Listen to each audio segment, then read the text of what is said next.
Selamat sejahtera, nama saya Eng Sintong dan kumpulan saya akan membentangkan kajian terhadap pengetahuan pelajar-pelajar perubatan Universiti Malaya tentang etism. Etism ialah suatu kepercayaan yang menolak atau menafikan kewujudan Tuhan ataupun kepercayaan yang tidak menyembah Tuhan.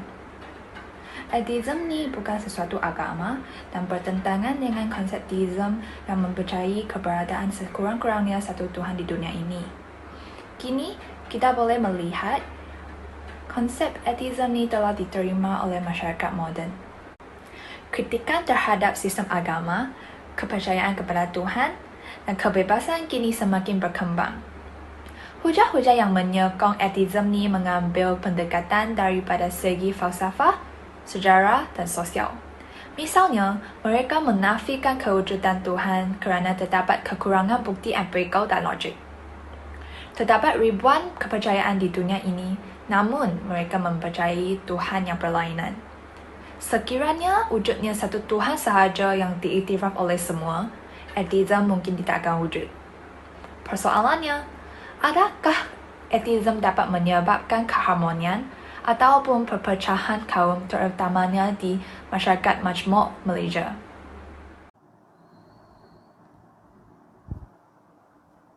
Selamat sejahtera, nama saya Teng Zisian. Sekarang saya akan membentangkan objektif kajian tentang kajian yang telah kami lakukan ini. Objektif kajian yang pertama adalah untuk menguji pengetahuan pelajar-pelajar perubatan Universiti Malaya tentang ateisme.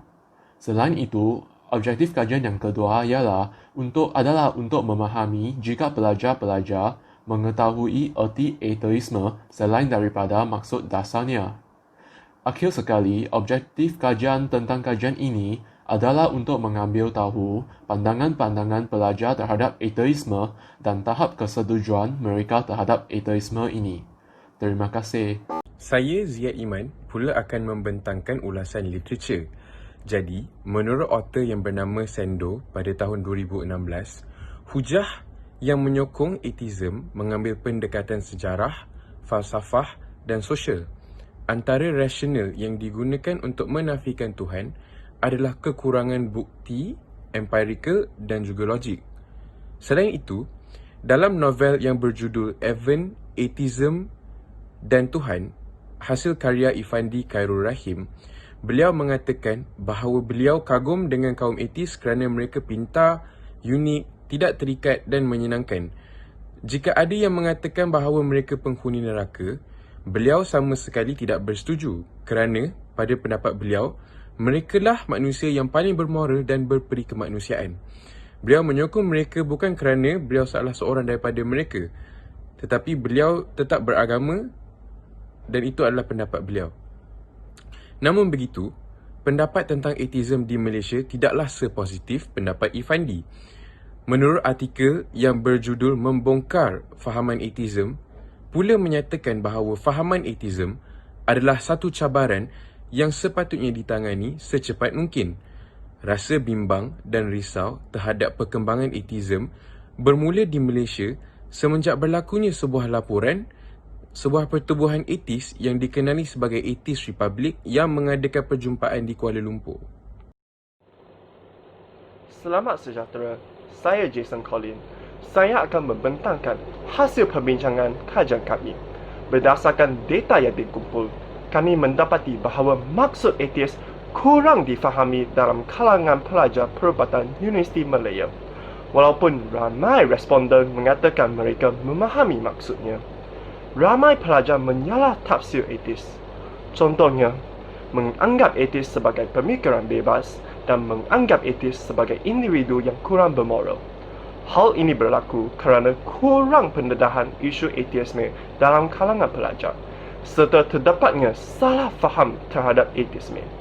Namun begitu, terdapat juga responden memberi jawapan yang betul dengan berpendapat bahawa ateis mempunyai hala tuju hidup seperti orang lain.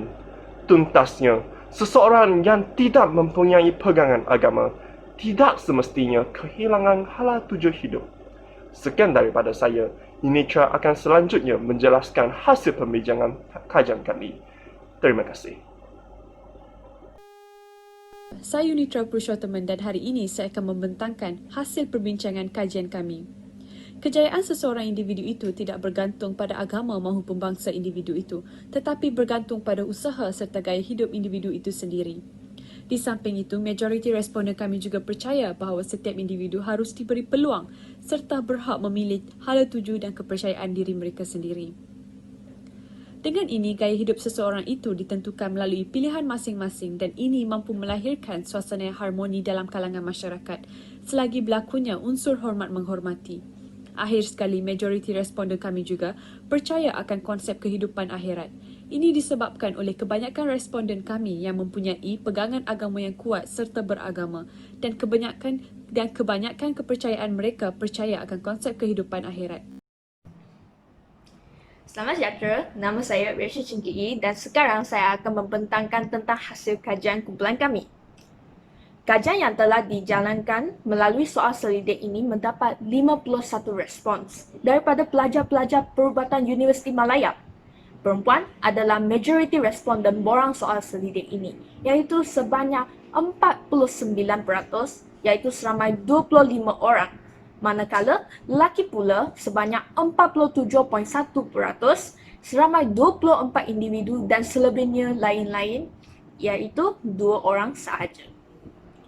Melalui data borang soal selidik ini, kami mendapati majoriti seramai 44 responden, iaitu sebanyak 86.3% yang memahami maksud etism. Manakala selebihnya 7 responden iaitu sebanyak 13.7% tidak memahaminya. Ini telah menunjukkan dengan jelasnya majoriti menyedari wujudnya etism. Majoriti responden iaitu sebanyak 33 responden dan 30 orang responden memahami etism sebagai pemikiran bebas iaitu free thinker dan menafikan kewujudan Tuhan, manakala selebihnya memilih keraguan pada kewujudan Tuhan iaitu seramai 14 responden. Tiada responden yang memilih pilihan kebencian kepada Tuhan dan berkepercayaan kepada lebih daripada satu Tuhan. Saya Nur Fazilah binti Muhammad Zuli akan membentangkan hasil data kajian kami. Hasil data kajian kami menunjukkan bahawa daripada 51 orang responden, 80.4% iaitu 41 orang berpendapat bahawa etis merupakan golongan yang tidak beragama tetapi tetap bermoral, dan 30 orang responden berpendapat bahawa etis mempunyai hala tuju dan 26 responden bersetuju bahawa etis tetap menghormati agama lain.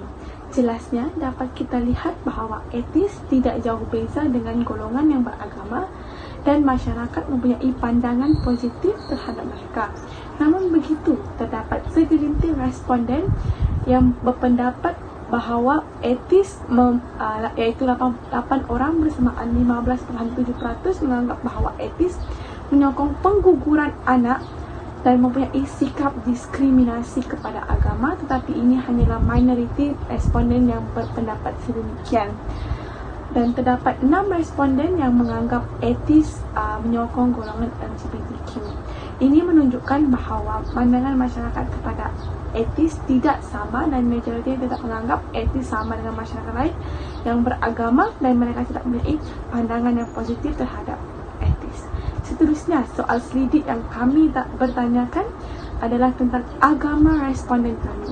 Hasilnya adalah majoriti agama Buddhism, iaitu seramai 26 orang bersamaan 51%.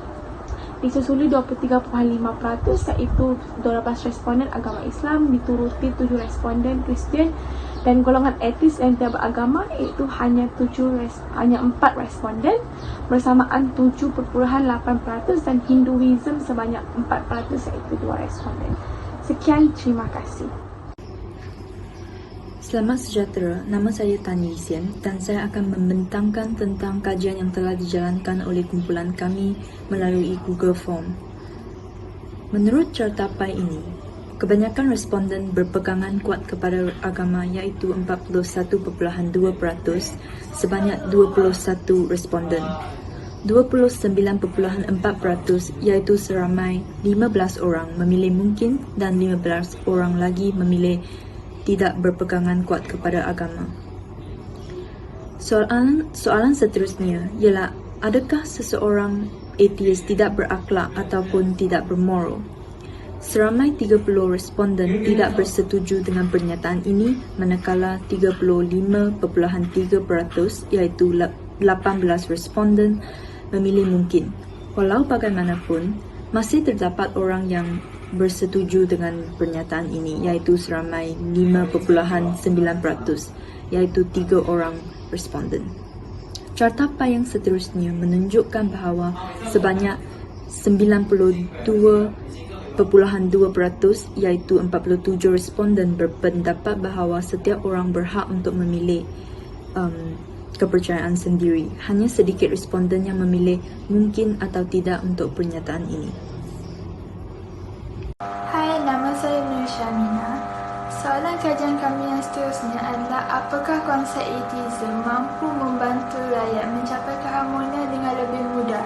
Daripada hasil kajian kami, terdapat 58.8% responden berpendapat bahawa mungkin dengan konsep ateism ini kita mampu mencapai keharmonian dengan lebih mudah.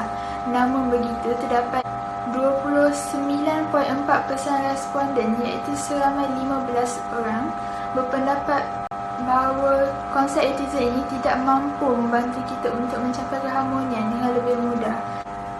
Selebihnya, terdapat 6 responden bersetuju dengan fakta ini. Soalan kajian kami yang terakhir adalah, adakah anda percaya dengan kehidupan akhirat? Terdapat majoriti responden, iaitu sebanyak 57% merangkumi 29 responden yang berpendapat bahawa kehidupan akhirat ini adalah wujud dan benar. Namun begitu, terdapat 33% responden, iaitu sebanyak 17 orang yang masih ragu-ragu dengan kehidupan akhirat ini sama ada benar ataupun tidak. Terdapat 10% responden pula yang yakin bahawa kehidupan akhirat ini, yakni kehidupan selepas mati, tidak wujud. Selamat sejahtera, nama saya Wong Sia Wei. Kesimpulannya, majoriti responden faham atas konsep ateisme, iaitu sesuatu kepercayaan yang meragu dan menafi kewujudan Tuhan. Golongan tersebut berlandaskan pemikiran bebas. Selain itu, responden kita juga tidak bersetuju dengan tuduhan sesetengah pihak yang menganggap para etis adalah tidak bermoral. Setiap orang patutlah berhak memilih kepercayaan sendiri. Bukan itu sahaja, sesetengah individu juga berpendapat bahawa konsep etisme dapat menyelesaikan masalah perkauman yang berlaku di seluruh dunia. Manakala, ada juga pihak yang mengatakan bahawa setiap agama hanya menyarankan kedamaian dan keharmonian antara manusia, maka agama tidak patut dipersalahkan. Hal ini penting kerana konflik agama yang kita dapat dilihat sekarang selalunya datang daripada sikap manusia yang buruk, seperti keangkuhan dan tidak saling menghormati. Dengan ini, saya ingin mengucapkan terima kasih kepada semua responden yang sudi menyertai untuk memberi pendapat masing-masing atas konsep etisme.